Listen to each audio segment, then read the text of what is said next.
ಸರ್ಕಾರಿ ಶಾಲೆ ಹಾಗೂ ಅನುದಾನಿತ ಶಾಲಾ ಶಿಕ್ಷಕರು ಮುಖ್ಯ ಶಿಕ್ಷಕರು ನೋಡಲೇಬೇಕಾದ ಸ್ಟೋರಿ ಇದು.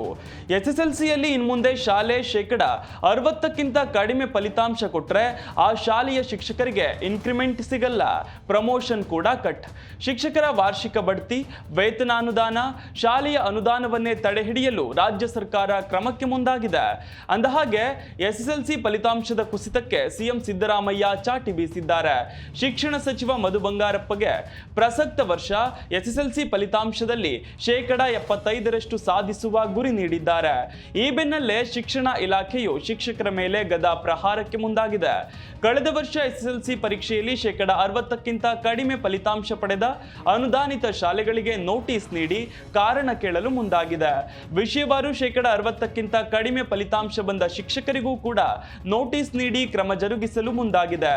ಯಾಕೆ ನಿಮ್ಮ ವಿಷಯದಲ್ಲಿ ಫಲಿತಾಂಶ ಕಡಿಮೆ ಬಂದಿದೆ, ಏನ್ ಸಮಸ್ಯೆ, ಉತ್ತರಿಸಿ ಅಂತ ಶಿಕ್ಷಕರಿಗೂ ನೋಟಿಸ್ ನೀಡಿ ಇಲಾಖೆ ಕ್ರಮಕ್ಕೆ ಮುಂದಾಗಿದೆ.